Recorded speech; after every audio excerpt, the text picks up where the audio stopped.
Hi friends, welcome to Sanmathi மோகன் YouTube channel. இன்றைக்கி என்ன விளாக்னா, இன்றைக்கி வந்து அமாவாசை விளாக் தான். அமாவாசைக்கு வந்து வீடு க்ளீனிங் பண்ணிவிட்டு அதுக்கப்புறம் கோவிலுக்கு போகலாம், சிவன் கோயிலுக்கு போகலான்னு சொல்லிட்டு, இங்கே வந்து திருவட்டக்குடி சிவன் இருக்காங்க. அவங்க ரொம்ப சக்தி வாய்ந்தவங்க. அவங்க மாதம் மாதம் அமாவாசையானால் நாங்கள் கிளம்பிடுவோம் அந்த கோயிலுக்கு. அதனால் அங்கே போகலான்னு க்ளீனிங் அடுப்பெல்லாம் சுத்தம் பண்ணிவிட்டு மஞ்சள் குங்குமம்லாம் வச்சுட்டு அதுக்கப்புறம் வந்து விளக்கு மடத்தை வந்து துணியால் தொடச்சிட்டு ஈர துணியை வச்சு தொடச்சோம். ஃபஸ்ட்டு நார்மலாக தொடச்சிட்டு அதுக்கப்புறம் ஈர துணியை வச்சு தொடச்சிட்டு அதுக்கப்புறம் வந்து விளக்கு ஜாமான்லாம் எடுத்தாண்டு விளக்க வச்சாச்சு. விளக்கிட்டு வந்து அதுக்கப்புறம் இங்கே வந்து சாமி இதை அரேஞ்ச் பண்ணணும். அதுக்கப்புறம் வீட்டில் வந்து மாப்பு போட்டுட்டு அதுக்கப்புறம் மாப்பு போட்டுட்டு ஜன்னல் இதெல்லாம் ஃபேனு இதெல்லாம் தொடச்சிட்டு அதுக்கப்புறம் மேட் எடுத்தாண்டு நேற்றே துவச்சி போட்டுட்டேன். அந்த மேட் எடுத்தாண்டு வாசலில் போட்டுட்டு சமைக்கிற இடத்துலையும் நின்று சமைக்கும்போது தண்ணி ஊற்றிடுன்னு சொல்லிட்டு அங்கே ஒரு மேட்டு போட்டுட்டு அப்புறம் கொல்லை பக்கமாக வரும்போது கொல்லையிலேருந்து மண் அந்த டெஸ்ட்டெல்லாம் வீட்டுக்குள்ளே வந்துடும். அதுக்காக அங்கேன்னு ஒரு மேட்டு போட்டேன். கொல்லை பக்கம் மண் கிடையாது, தரை தான், இருந்தாலும் அழுக்கு வரும்னு சொல்லிட்டு அங்கே ஒரு மேட்டு போட்டாச்சு. போட்டுட்டு அப்புறம் வாசலுக்கெல்லாம் வந்து மஞ்சள் வச்சுட்டு அதுக்கப்புறம் விளக்கு வைக்கலான்னு சொல்லிட்டு வந்தாச்சு. விளக்கு வைக்கும்போது ஒரு மிஸ்டேக் பண்ணிட்டேன். அது உங்களுக்கு தெரிஞ்சிச்சுன்னா கமெண்டில் சொல்லுங்கள்.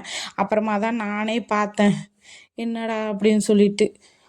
என்ன மிஸ்டேக்னா, பூ போட மறந்துட்டேன். ஒரு சாமிக்கு மட்டும் பூ போடாமல் மித்த எல்லா சாமிக்கும் பூ போட்டேன். அதுக்கப்புறம் தான் வந்து இன்னும் கொஞ்சம் பூ எடுத்துகிட்டு வந்து கட் பண்ணி போட்டேன். என்ன மாதிரி ஞாபக சக்தி யாராருக்கு இருக்கும்னு தெரில. அதுக்கப்புறம் வந்து விளக்கு வச்சுட்டு சூடம் பத்தி கொளுத்தி காமிச்சிட்டு சூடம் காமிச்சோம். ஏன்னா வந்து நாங்கள் வந்து சாம்பிராணி போடக்கூடாது. என் கொழுந்தனார் இறந்துருக்காங்க, அதனால் சாம்பிராணி போடக்கூடாது. பத்தியும் சூடமும் மட்டும்தான் கொளுத்தணும்.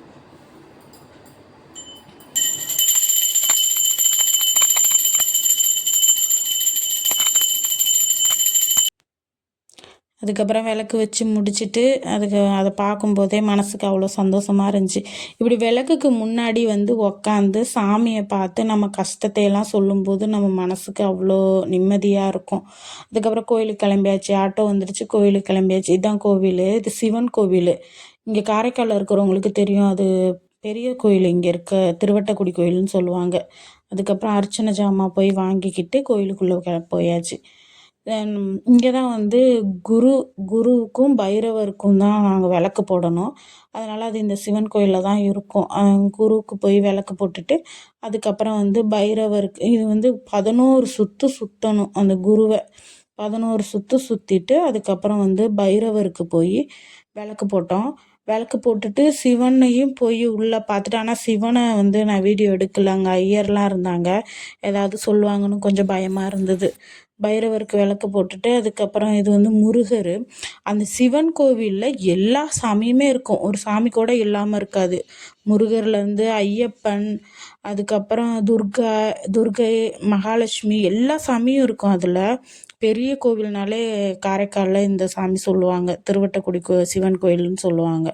அதுக்கப்புறம் வந்து ஆஞ்சநேயர் கோயிலுக்கு போயாச்சு. ஆஞ்சநேயர் கோயிலுக்கு போய், ஏன்னா ஆஞ்சநேயர் கோயிலுக்கு தான் விளக்கு போடணும் முக்கியமாக. நாங்கள் அங்கே போய் விளக்கு போட்டுட்டு இங்கே ஆஞ்சநேயர் கோயிலில் போய் தீபம் ஏற்றிட்டு அதுக்கப்புறம் அர்ச்சனை பண்ணணும். ஏன்னா எங்களுக்கு வந்து நேரம் சரியில்லைன்னு சொல்லிட்டு ஆஞ்சநேயர் கோயிலில் தான் போய் விளக்கே போட சொன்னாங்க.